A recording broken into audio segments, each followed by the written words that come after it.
Oke dok. Ya, terima kasih kesempatan yang diberikan kepada saya.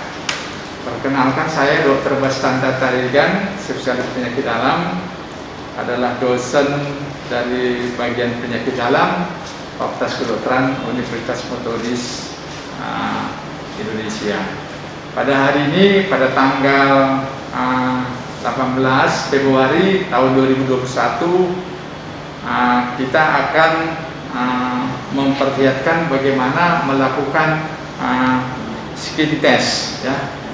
Tentu kita tahu bahwasanya skin test ini adalah sangat penting, ya, sangat penting untuk mengetahui apakah seorang pasien itu ada punya alergi obat, ya. Jadi kalau kita lihat di rumah sakit, biasanya kalau kita memberikan obat, terutama obat antibiotik, harus dilakukan skin test, ya, harus dilakukan skin test sehingga jangan terjadi nanti efek samping yang ujung-ujungnya nanti ini adalah suatu tindakan yang malpraktek, ya. Tentu karena begitu maka skin test ini adalah suatu yang wajib dilakukan, ya, untuk para dokter yang nanti akan bertugas, ya, harus melakukan itu, ya.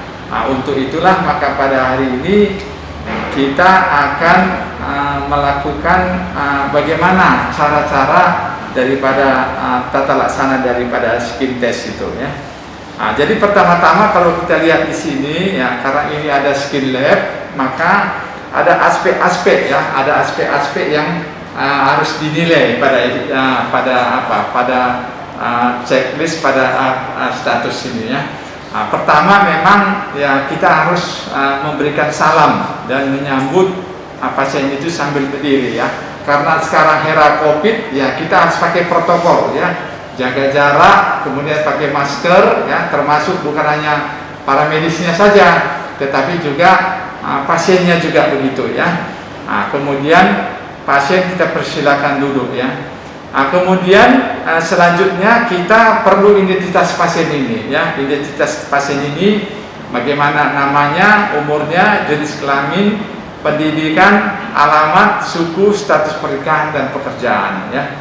Itu nomor 2. Nomor ketiga yang penting juga kepada pasien itu, kita harus santun, ya. Kita harus santun kepada pasien sehingga pasien itu akan terbuka nanti memberikan keterangan-keterangan yang sebenarnya kepada kita, yang penting bagi kita untuk bagaimana nanti menindaklanjuti daripada penyakit pasien ini, ya.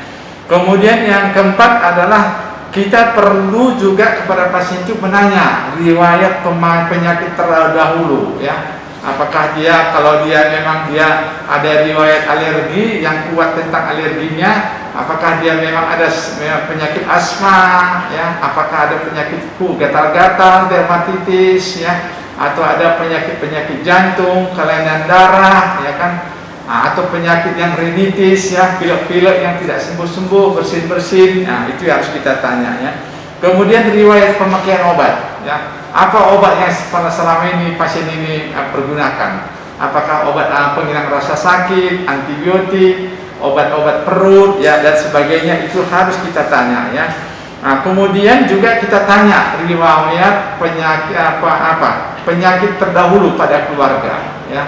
Karena sebagian daripada penyakit itu ada penyakit yang diwariskan, ya, dari orang tua kepada anak, ya. Kemudian riwayat pemakaian obat pada keluarga juga, itu juga harus kita ketahui, ya. Nah, kemudian yang keenam adalah, ini yang paling penting adalah kita menggali informasi apakah ada riwayat alergi makanan kepada pasien ini. Misalnya dia alergi makanan ikan laut, ya. Apakah dia misalnya alergi minum susu, ya. Apakah dia alergi, ya, makanan daging, ya. Itu yang kita harus tanyakan juga, ya. Termasuk juga alergi tentang obat, ya. Obat apa dia alergi? Apakah dia ada alergi obat analgesik, ya, kemudian antipiretik, ya, antibiotik. Nah, itu harus kita tanyakan, ya. Kemudian apakah dia ada alergi bahan-bahan yang lain? Misalnya dia pada misalnya pada saat ini musim panas begini, apakah dia alergi dengan serbuk-serbuk tanaman, ya, serbuk-serbuk tanaman. Apakah dia alergi dengan udara dingin? Apakah dia alergi dengan udara panas? Ya, apakah dia ada alergi dengan tentang kecoa? Ya, karena itu penting juga pada kita ya. Kemudian ketujuh yaitu ya, kita harus bisa menjelaskan ya definisi daripada skin test yang kita akan lakukan. Sama pasien itu harus kita jelaskan apa maksudnya definisi skin test ini ya. Kemudian tujuannya apa dilakukan skin test ini pada pasien ini ya.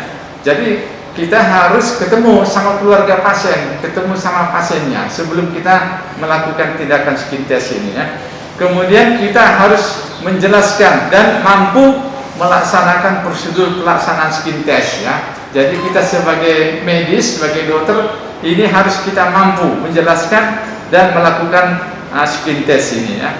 Kemudian yang terakhir adalah hasilnya, apakah skin testnya positif atau skin testnya negatif. Kalau dia skin testnya positif berarti dia alergi dengan obat ya, berarti obat ini tidak boleh dia pakai ya. Kalau dia skin testnya negatif berarti pasien ini bisa melakukan melakukan pemberian obat yang selanjutnya ya. Jadi kalau kita lihat di sini biasanya skin test itu sebenarnya ada yang namanya yang intradermal ya. Intradermal ditempelkan saja di sini ya kan.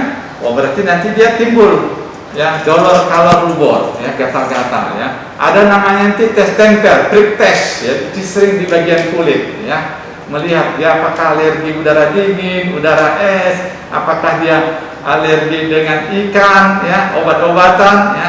Ada lagi dilakukan tindakan itu adalah suntikan ya. Suntikan bisa dilakukan secara intradermal atau dilakukan secara intrakutan ya. Jadi yang sering kita lakukan itu adalah intradermal dan intrakutan ya. Jadi kalau kita lihat di sini bahwasanya ya, kalau kita lihat di sini ya, biasanya ya kita lakukan itu jarum yang kecil saja ya, jarum yang kita kecil ya. Ini jarumnya ya kan, kita ya jarumnya itu ukurannya kecil ya. Jadi nanti kita ya sesudah itu nanti ya kan kita lakukan ini intradermal ya, intradermal ya. Tapi sebelumnya ya, sebelumnya dilakukan itu maka ini kita masukkan. Nah, jadi nanti kalau kita lihat di sini ya, pertama ini kita sudah harus pakai alat spoon ya. Kemudian ya ini apanya, jarumnya harus ini one for use ya, sekali pakai, tidak boleh diulang-ulang ya. Ini jarumnya ya. Nah, kemudian ini misalnya obat yang akan kita berikan ya, obat ini antibiotik ya, sudah kita encerkan ya, tadinya dia tepung, kita encerkan dengan aqua bides ya kan, baru kita masukkan ya, kita masukkan ya, kita masukkan. Nah ini kalau kita lihat di sini ya, ini jarumnya ya, nah, kita masukkan ya. Nah, kita ini sudah aqua bides, kita apakan dulu supaya encer, baru kita suntikkan ya. Nah, terlebih dahulu sebetulnya kita harus ya, maaf ya di sini, kalau kita lihat di sini adalah pakai ya alkohol ya. Alkohol yang memang yang sekali buka juga ya, alkohol sekali buka ya. Jadi nanti alkoholnya ya sekali buka ya. Baru kita ini apakan ya, ini nah, baru kita apakan. Nah, inilah ilustrasinya. Kita buat di sini adalah 0,1 cc aja, tergantung kebutuhannya. Nah, oke. Nah, ya ini dia. Kemudian ya kita lakukan penyuntikan di intradermal ya, karena subkutan ini bisa karena dia ini adalah skin test, kita lakukan biasanya di antebraci ya. Antebraci di sini bisa intradermal atau dia intrakutannya. Jadi ini kita apakan aja ya, kita apakan, baru ya suntikannya ini ini dia. Kalau kita lihat 5-6 derajat kemiringannya, dan ini permukaan jarum harus ke atas ya, permukaan jarum harus di atas ya. Ini nanti disuntikkan, disuntikan, baru kita masukkan obatnya, kita suntikkan gini, kita masukkan obatnya ya, baru sesudah itu kita lepas ya. Nah sesudah kita lepas, jangan pakai alkohol ya, jangan pakai alkohol. Baru nanti kita apakan, ya, kita lingkari, ya, kita lingkari di daerah yang kita suntik tadi. Kita tunggu 10 sampai 15 menit, ya. Kita tunggu 10-15 menit. Kalau nanti dia di dalam lingkaran itu ada rasa gatal, ada rubor, kalor, dolor, ya kan? Nah, kalau itu terjadi berarti dia skin testnya positif. Jadi pasien ini tidak boleh diberikan obat yang kita sudah lakukan skin test. Tetapi kalau pasien ini tidak ada tanda-tanda gatal, tidak ada tanda-tanda rubor, kalor, dolor, itu tidak ada, berarti dia skin testnya negatif dan kesimpulannya pasien ini bisa kita lakukan pengobatan, ya. Nah, kemudian yang terakhir, ya kan, kita harus tulis di status pasien ini, misalnya tidak, misalnya pasien ini adalah skin testnya negatif terhadap obat ini, gitu. Jadi ada medical recordnya, ya. Nah, jadi itu yang pentingnya daripada skin test, dan ini sesudah dipakai, ya, itu wajib ya dibuang, tidak boleh lagi dipakai, ya.